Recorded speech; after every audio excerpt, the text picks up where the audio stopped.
guys drink the water when you travel to a hotel? Absolutely not. No. No? I'm afraid I get bottled. to. Yes, I'm with you. I'll pay that fucking fee. I just drink liquor when in Diet Pepsi. Wait, no, hold on a second. When we went to New Orleans, I definitely drank the water in the sink. I was really hungover. Any kind of hydration. There was no hydration that happened the entire trip. So I feel like at that point, I guess if you're in a hotel and you have no way, like you're too hungover to go to the front desk or go anywhere else, then I guess it's acceptable to drink from the sink. Why? Well, let's just say you're going to really wish you had never done that after we finished I'm sure I this was episode. always going to never wish to do that. I know. I regret everything at this point. You're going to only drink bottled water ever again. Welcome to the Creeps in the Crypt, guys. Let's introduce ourselves because we forgot to do that last episode. My name's Eric, and I'm joined by Kristian and Sam. Yes, I'm Sam. I'm Kristian. Thank you for introducing me. No problem. I'm the bane of your existence. We know. You don't need to. Yes. I'm insufferable. I still love you. Oh, that's so good. And today Someone's got to. Yes. Because Like, I'm not sometimes I want to strangle you. But I don't want to end up on this show being covered. You end up on Doc Murdy. Yeah. Yes. We would like end up like murdering each other, and then like Sam would go on to like quit this podcast because there would be no host because you would be in jail. Yes. And then she'd be like, "Let me cover my past co-host." This is the final episode of Creeps in the Crypt. I'm the only creep left. It ended in a murder-suicide. It's very on brand. I know, right? She's like the only one talking into the mic, like it, and she's like, "I'm the last creep. I'm the last creep standing." It's gonna literally be like Survivor, like. Eric voted Kristian off the island. I know. And then With a voted knife. and then voted himself off. with a candlestick Oh my god! the parlor. in the parlor. I Yeah. know. It's like a fucked up version of the fucking game Clue. So today, guys, we're going to pick up where we left off. Part 2 of the Cecil. Yes. In part 1 of the Cecil Hotel, we covered the dark history of the Cecil Dark Hotel. and twisty. Yes. I was gonna say, I kind of feel like the Cecil Hotel was like something out of foster care, and that's not even like a mean way of saying it. I just feel like it wasn't given the opportunity to be a good hotel because of where it was located at, A, B, of the time period that it came about. Yeah, it was literally And it like just 3 went- years before the Great Depression. It really was, and it just like went downhill after that. so fast. Let's just say it's a black mark in Hollywood's history. There's a lot of black marks. Yeah. Would you say it was a skid? Yeah, it was right off of Skid Row. The skid mark. It was the Skid Mark Hotel, so the trademark hotel. God almighty. So perhaps out of all the deaths that we covered out of last episode from the Cecil Hotel, there's one that stood above all of them as being the most iconic. Yes, it is. And that is the mysterious death of Elisa Lam, also known by her Cantonese name as Lam Ho Yi. And now I have a hankering for a lamb hoagie. So That sounds delicious. it really fucking does. It does. Now It does. I'm Does it hungry. have bok choy on top of it? I can make it like that for you. Oh my god. And some like wasn't she from Canada? Yeah, Oh my god. Somebody needs to come up with an Elisa Lamb sandwich. poutine Yes. with teriyaki poutine. Yes, dude. We're fucking awful. Yeah, we're going to hell. The death of Elisa Lam, though, is riddled with weird coincidences. The deeper you look into it, many of these connections gave rise for far-out conspiracy theories, crazy amounts of YouTube videos, and we'll be covering most of these at the end of the episode. But before we go any further, we need to figure out who Elisa Lam was. So, Elisa Lam was the daughter of immigrants from Hong Kong, and she was a Canadian student at the University of British Columbia in Vancouver, although she was not registered at the beginning of 2013. She hadn't been to school since last semester. Yeah, the last semester ended. Wow. Prior to her death, Elisa was a blogger, often writing openly about her mental health battle, because Elisa had been diagnosed with bipolar disorder and depression. She was on Tumblr a lot. Interesting fact that I didn't put in here, but after her demise, her Tumblr kept updating. That was my eyes getting wider. So they think that... Insert sound of Sam's eyes wider. Boing. Yeah. So they think that she had posts scheduled. Oh my God. But they never found her phone. So she thinks she lost her phone. Like, they think she lost her phone prior to that. Uh-huh. And they weren't sure if, like, it was the person that could have killed her was uploading to her stuff or whatnot. Body chills. Yeah, seriously. It's not because it's cold in here. We do keep it on ice in here. Yes. It is a crypt after all. It is very much like a crypt. It is very much like a morgue. We're very on brand with that. I'm about to say it's a morgue. I keep us on ice. Body's on ice. So, because Elisa had been diagnosed with bipolar disorder and depression, which for those of you that don't really grasp what bipolar disorder is, it entails cycling of manic and depressive moods. Severe mania can include psychotic features such as hallucinations, delusions, paranoia, catatonia, and lack of insight. Mm-hmm. She had been prescribed 4 medications to treat her disorders. Dexatrin, which is a stimulant prescribed for ADD and ADHD and narcolepsy. Where am I at with this? Lamictal is the second one. An anticonvulsant and mood stabilizer prescribed for epilepsy and bipolar disorder. Seroquel, an atypical antipsychotic prescribed for schizophrenia, bipolar, and major depressive disorders. Effexor, an SNRI antidepressant prescribed for major depressive disorders, generalized anxiety disorder, panic disorder, and social phobia. Wellbutrin, atypical antidepressant prescribed for depression and smoking. Mm-hmm. According to her family, who supposedly kept her history of mental illness a secret, Elisa had no history of suicidal ideas or attempts, although one reported claim she had previously gone missing for a brief period.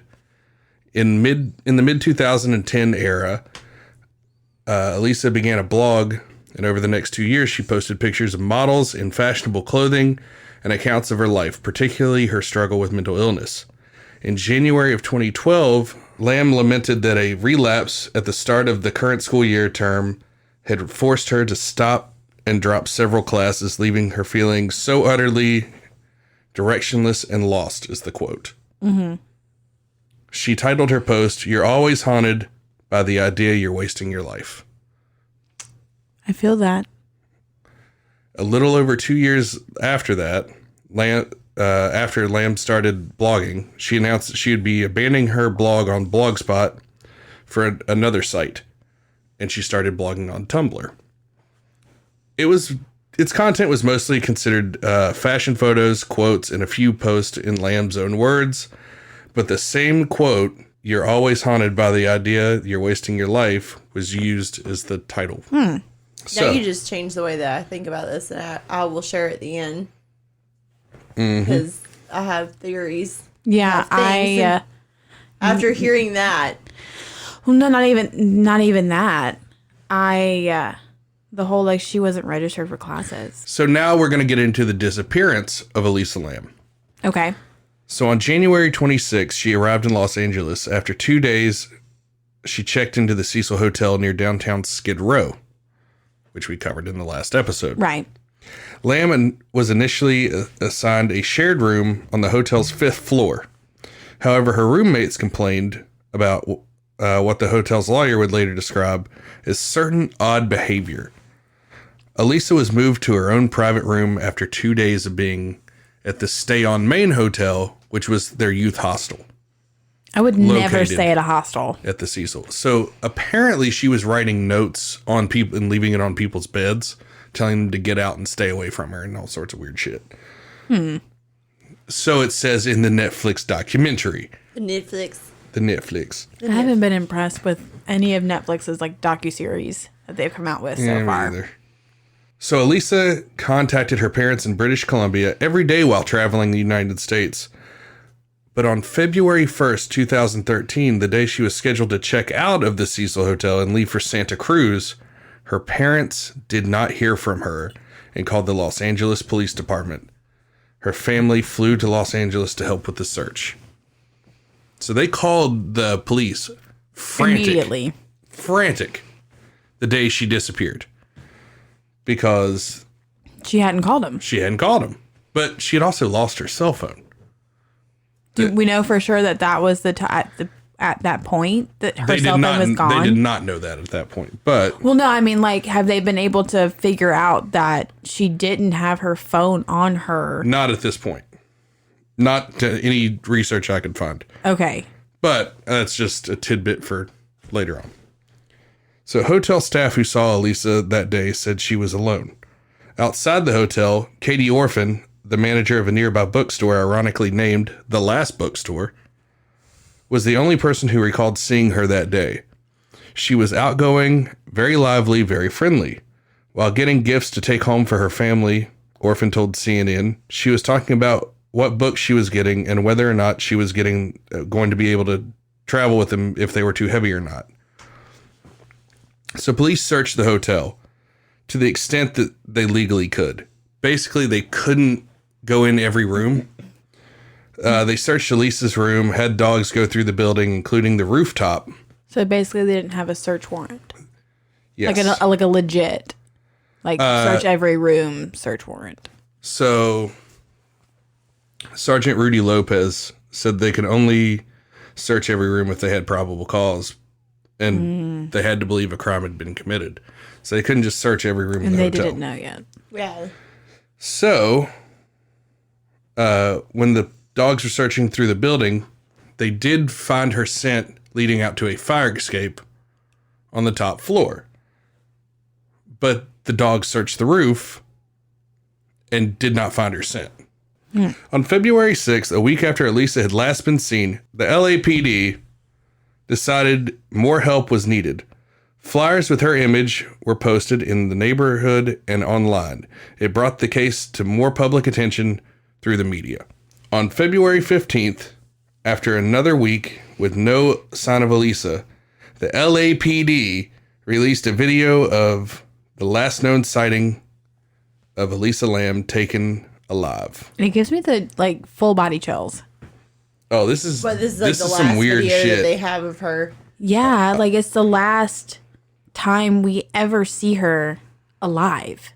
So the video taken of her was caught on a elevator video surveillance camera on February 1st. So it's supposedly the last sighting was around midnight on February 1st. In approximately the 2.5 minutes of footage, Elisa alone makes unusual movements, gestures, leaving the elevator at one point while its doors remain open. The doors never close through this entire video until the very end. Even after she appears to have pressed every button, when the doors fail to close after she returns to the elevator, because she leaves the elevator twice. Yeah, twice. When the doors fail to close after she returns, she leaves and the doors close later. Can we post a link in the... Yeah. Let's post a link in the description. Of the actual video? Of the video. But I'm sure we can find this. I found one on YouTube. Okay. For Talk Murdies. Yeah, we can do that.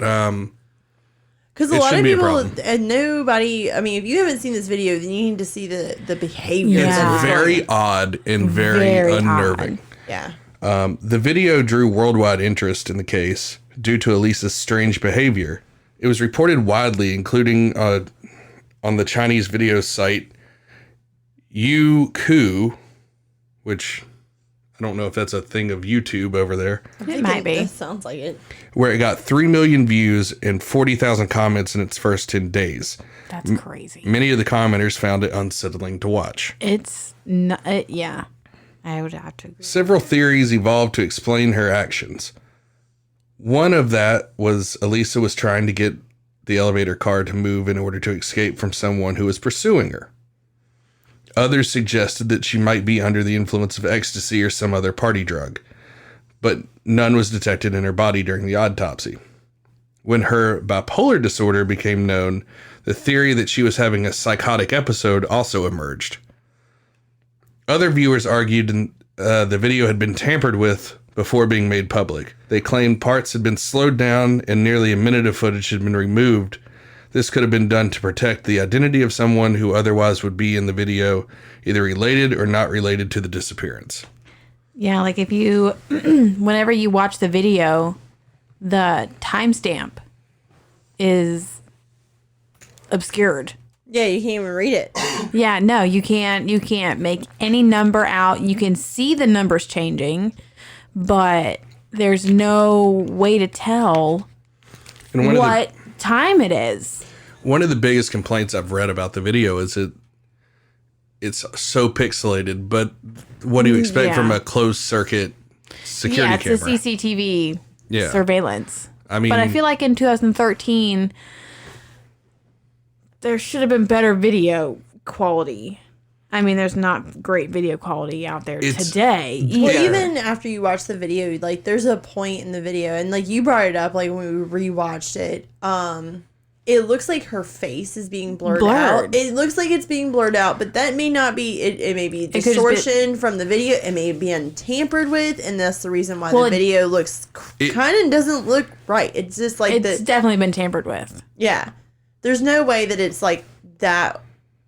It doesn't. There's no time lapse or like way that a time lapse like just in a video, like the way it was just recorded, would actually come out like that without being tampered with. Supposedly, there's like 4 minutes missing of her, like, of her in the elevator. Okay. Now that is interesting. Yeah. There's a lot can happen in 4 minutes. Yeah, there's like minutes. It's not 1 minute. It's not like seconds. It's minutes, plural. Of her in that elevator, and it just like jumps to the time. You can't see the time because it's been. Well, it's there's almost like this weird black strip going across. Yeah, the it's time. like they put letters or more numbers on top of it. Mm-hmm. And I remember this from the documentary. It took them over 20 hours to find the clip.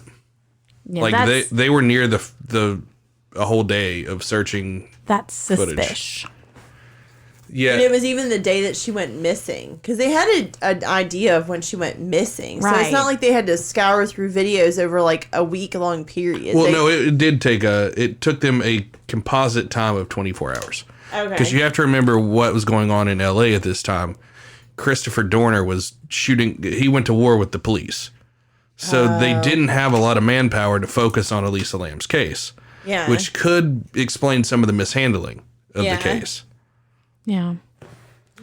I mean, it's in LA. I mean, you can't expect that. I mean, there's like human interaction of like trying to decipher something. There's going to be mistakes. Obviously, they try their best to keep it like the mistakes minimum. But when you have that going on and then you have limited staff actually going through the video footage, then yeah, it probably took them a while. But the video that they actually did find and actually released probably may not be the video that they actually did find. No, it's definitely been tampered with. Be it by the Cecil itself or someone of higher ranking wanting to protect whoever's in that video. Mm-hmm. Oh, definitely. Something's odd with the video. We can all agree on that. Yes. So this brings us to the next segment of this episode on Elisa Lam. We're going to be discussing the discovery of Elisa Lam's body. So during the search for Elisa, guests started to complain about low water pressure and a sweet, disgusting taste to the water. The water was sickly black, which led to an immediate investigation of what was causing the problem.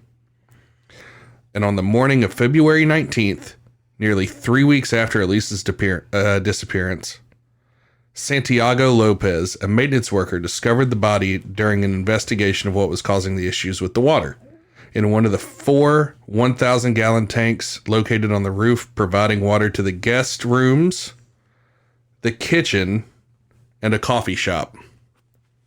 How's that one, guys? I mean, if I'm unimaginably hungover, I will still drink that sink water. I don't even care. No. No. You gonna drink dead girl water? Yeah, dead girl water. Somebody please come up with a liquor bottle that's dead girl water. Rob Zombie can do it. Yeah, seriously. I need you to do this. This needs to happen. He's a spooky entrepreneur. They were like complaining that the water like tasted funny. Mm-hmm. What Got a is foul sweet? odor. Smelled. Yeah. What But is there's sweet a fucking disgusting? dead girl in it. Yeah. I mean, they didn't know that at the time. But Tastes like decay. That's what sweet disgusting tastes like. Interesting. I'm just No. gonna leave that alone. I would have to lie. I don't even know how to disinfect my insides, but I would have to disinfect my insides if I drank that water. I can't. Drink some bleach. Sam's I'm over done here, with like, you. Sam's over here, like, bleaching her insides, like, just thinking about this. Gotta bleach my asshole. No, you do right. that if you want to do an OnlyFans, not if you drinking dead girl water. Facts. That dead girl water, though. So, through the open hatch, Santiago Lopez saw Elisa lying face up in the water. Since its maintenance hatch was too small to accommodate the equipment needed to remove her body. It's 19 days. Let's just say this is a crime scene at this point.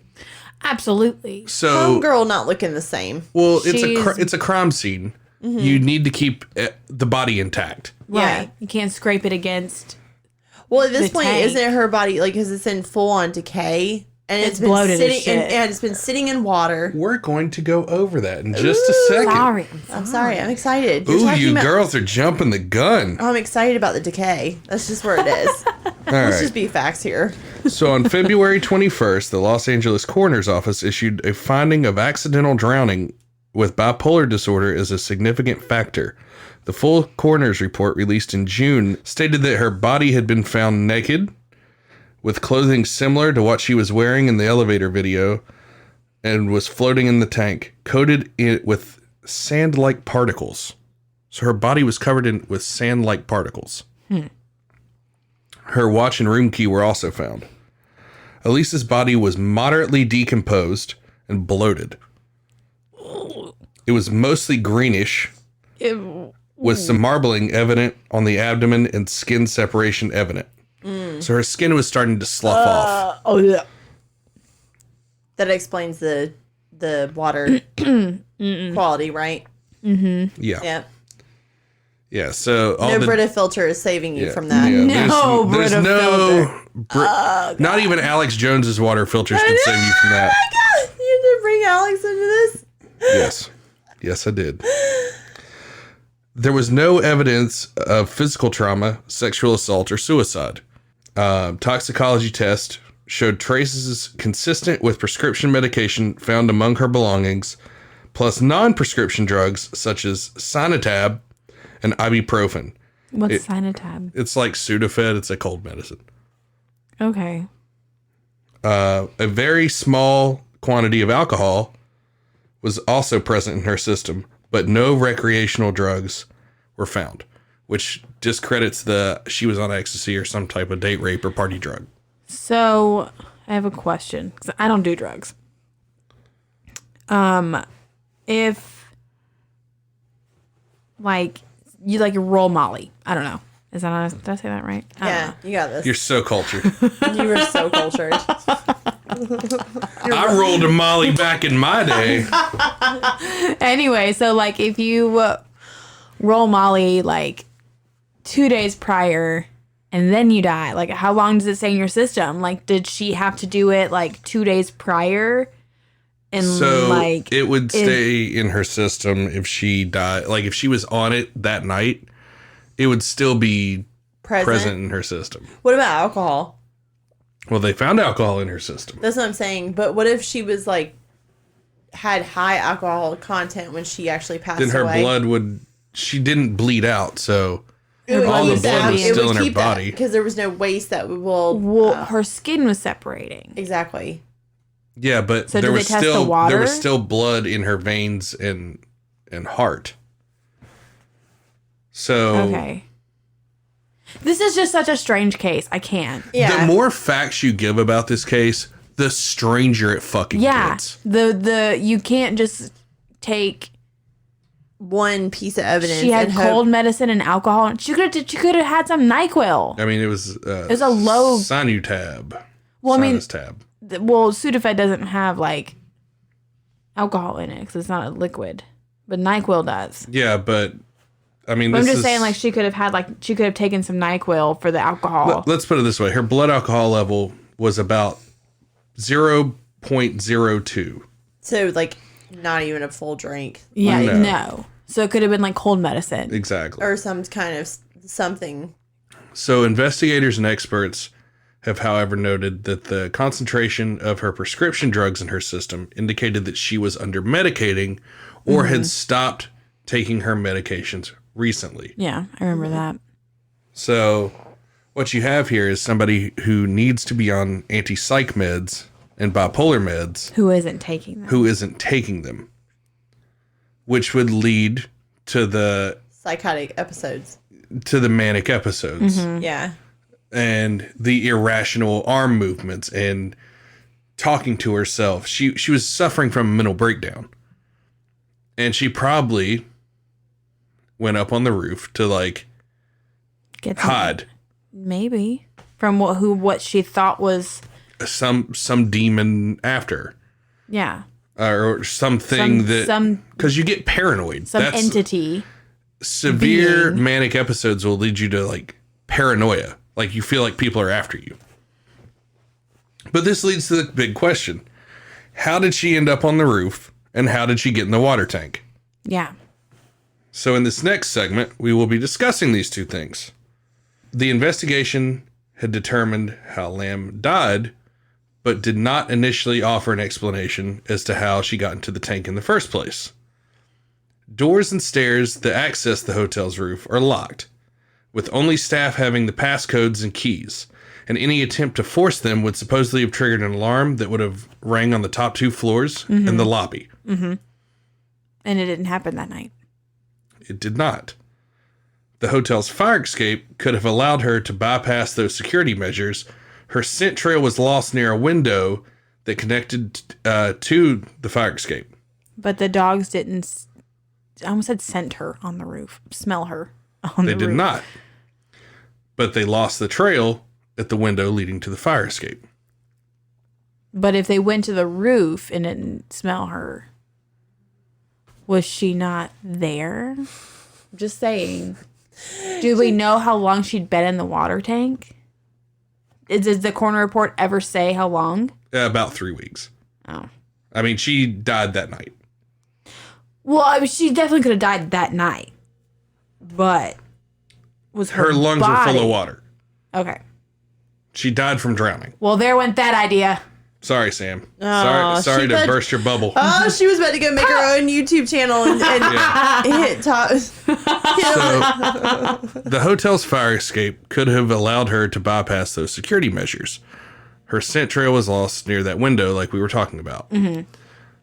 A video posted to the internet by a Chinese user after Lam's death showed that the hotel's roof was easily accessible via the fire escape, and that two of the lids on the water tanks were open.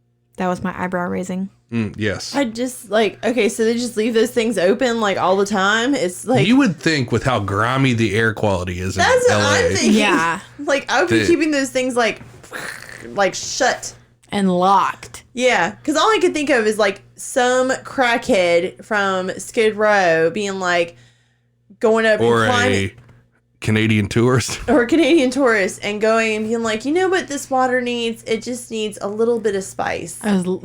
And like pissing in the water tank and or shitting in the water tank or something. Something along those lines is where I took, or eat like any of those things.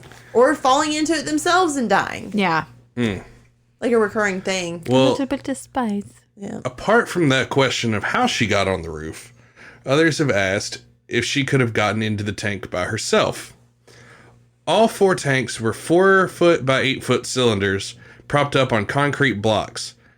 There was no fixed access to them, and the hotel workers had to use a ladder to look in the water. So the hotel workers had to. There was a ladder on the roof. Yeah. Was the ladder? I think it was fixed. to it. No, it wasn't fixed because there was probably one ladder and they could move them to each sister. I got you. I'm just going off of the the footage. It looked like a metal ladder that was like fixed to it, and you could like walk around like a platform that they were on. So these cylinders were protected by heavy lids, and I'm saying that with air quotes, and it would be difficult to replace them from within. So people always talk about the lid like it was a goddamn bank vault door. It was just an easy open hinge door. Yeah, there's only hinges on like one side. Yeah, so it flips open. Right. Like a hatch. Yeah. If she didn't fully open it, but rather lift the lid and squeezed in, then gravity would have closed it. Right. It would have slammed back shut. But it was open. It was open. But originally it was reported that it was closed. So the hotel employee who found her said that the lid was open at the time, removing the issue of how she could have closed the lid from inside. Do we know if the ladder was at that cistern thing? The tank that she was in? When that I Santiago? don't know. We don't know that. Only the maintenance guy knows that. He was the maintenance guy.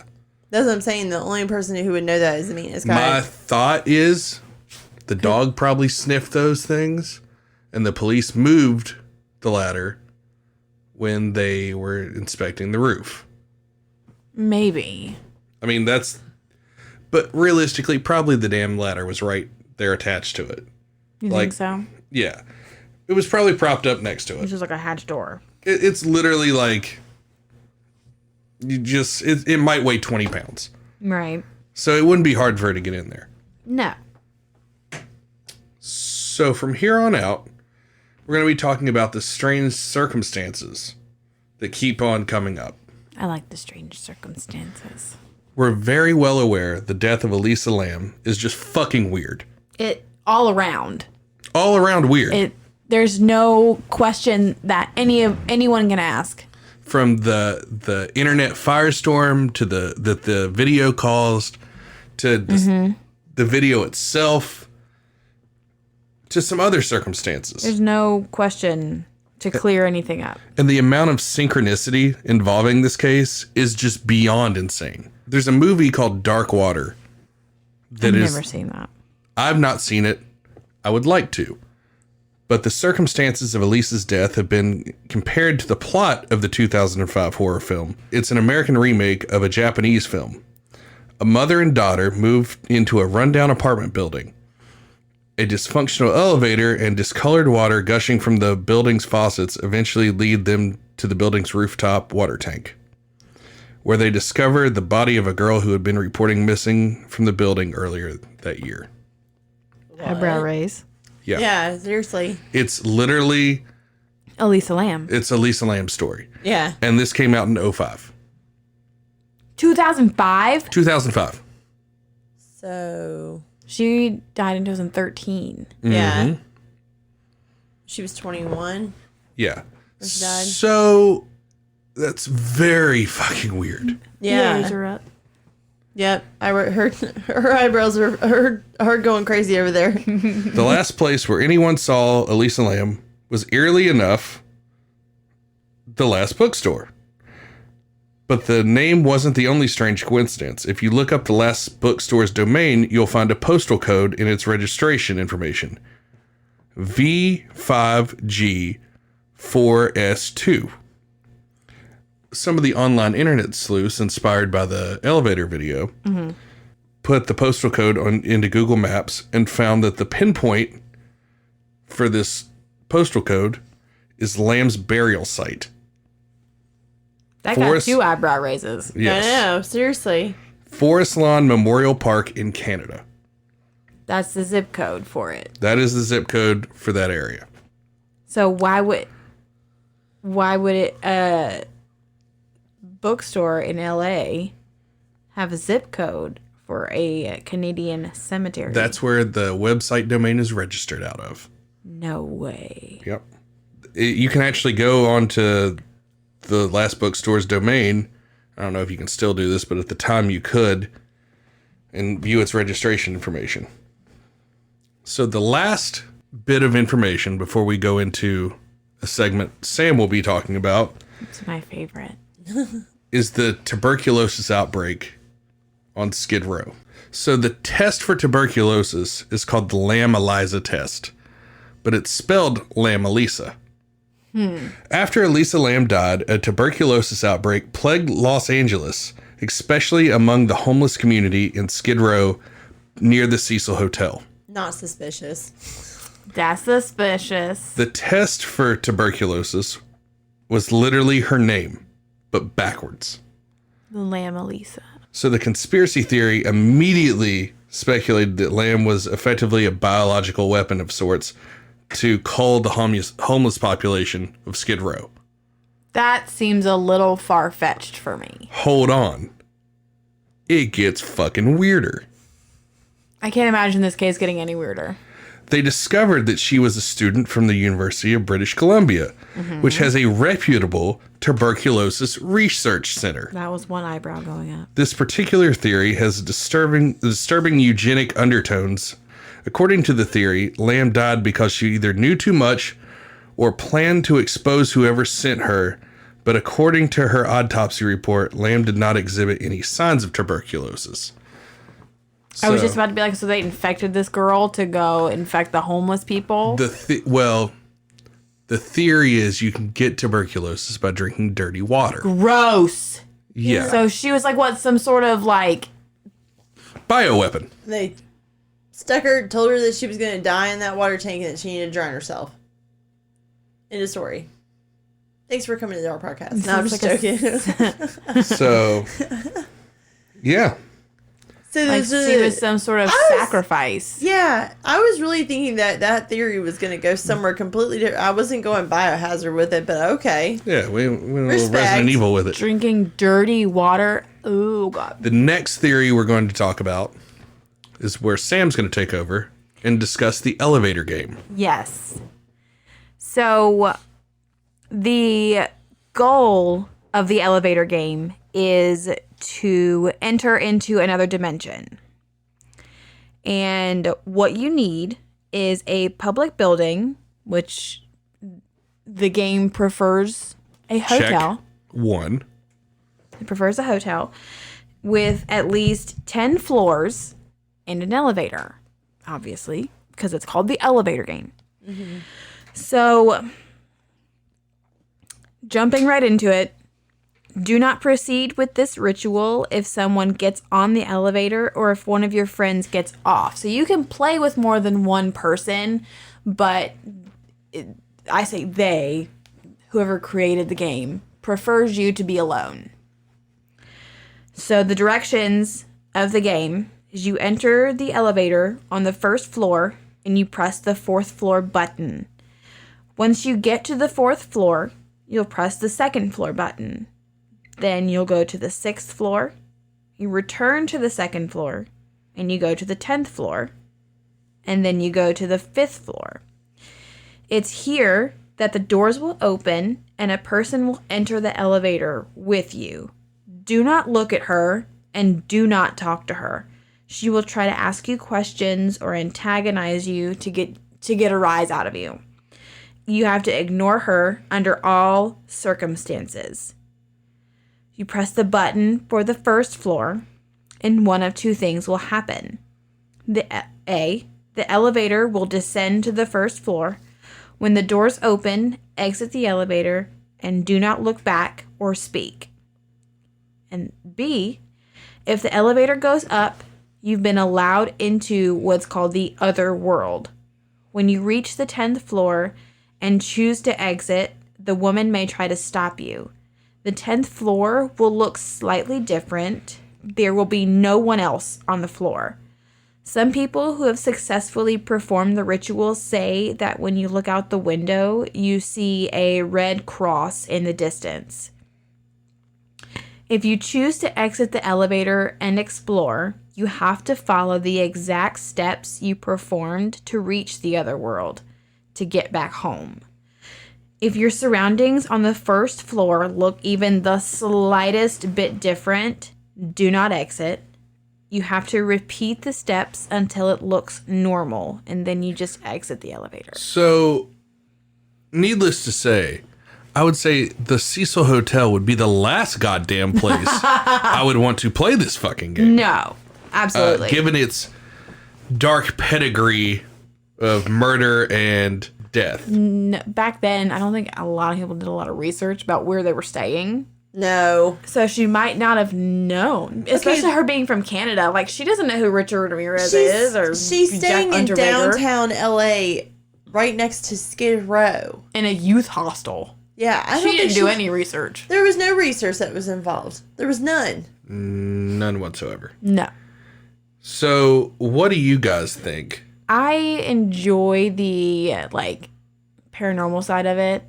And, the elevator games, the ritual games, they're so fascinating to me. I kind of hope that that's what she was doing. But what I didn't know prior to this was she hadn't registered to her spring semester of classes. I had no idea that she didn't. So that kind of throws a wrench in my theory that because she sounds like she didn't plan on coming back. So you college. think she committed suicide? I don't think so. No. Or do you think she just took a semester off to travel? Maybe. From what I saw in that god-awful docuseries, she was trying to find, a purpose. Yeah. And maybe she wanted to travel, and she was exploring California, and I think, I remember being 21. I was pure, sort of pure, and hella naive.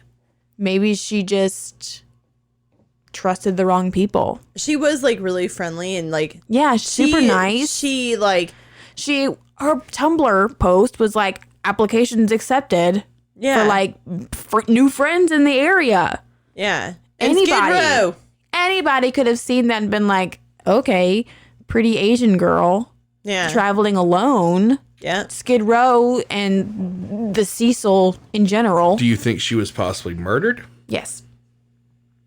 Okay. I think, regardless with water in her lungs, I think maybe she, maybe not strangled, but somehow asphyxiated. Somebody in threw some her way, near death into the water tank. Maybe knocked her out and then threw her in Maybe. she had no blunt force trauma, but this is also they didn't handle this case as well as they probably should have. No, I don't think so. So I think you had limited resources. Yeah. But I feel like back in even 2013. You got to realize, A, how many fucking murders happen in LA? That's every day? true. Yeah. A. B, Chris Dorner was waging war on the police. He'd killed several police by this point in time. So it was all hands on deck for him. Yes. Mm-hmm. He was killing cops.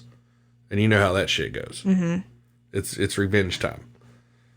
So my theory on this is that she had been off her meds, or at least not taking them regularly. Mm-hmm. She went into a manic episode, which we see in the elevator. Right. She's talking frantically and moving her hands in a very weird ways, like she's casting a spell or something. Yeah. Yeah. Very eerie how it's she's doing it. Yeah. And then she gets back on the elevator, and then she's hiding in the corner of the elevator. It's cowering, she's afraid that someone's going to come around the corner. But she wore glasses. And she wasn't wearing glasses in that video. She wasn't wearing glasses in the video. So I think the reason she was bent over, looking so closely at the elevator buttons, is because she couldn't fucking see them. Worth of shit. Yeah. If I don't have my contacts or my glasses, then I'm fucking blind. I think in this manic, paranoid state, she was running from something. And didn't have time to put her glasses on? No. I don't think she had them on. Or could have lost them. Yeah. I think she crawled out that window onto the fire escape, went up to the roof, and then tried to find a safe place to hide from whatever she was dealing with mentally. Crawled in the cistern on the roof. Have you ever had clothes on soaking wet? Yes. And they get real heavy? Yes. So when she went into the cistern, or the cylinder on the roof, full of water, you should be able to pull your way out, right? Right. In theory. But you also have an entire hotel full of 700 different rooms using water. Mm-hmm. And the water drains, pulling her down. Mm-hmm. That's why she took all her clothes off. So she would float. So she wouldn't sink. Or at least not have so much weight on her. Because at this point, she's fucked. I think she was in a totally manic, bipolar state. Mm-hmm. Suffering from a psychotic breakdown. Hallucinating.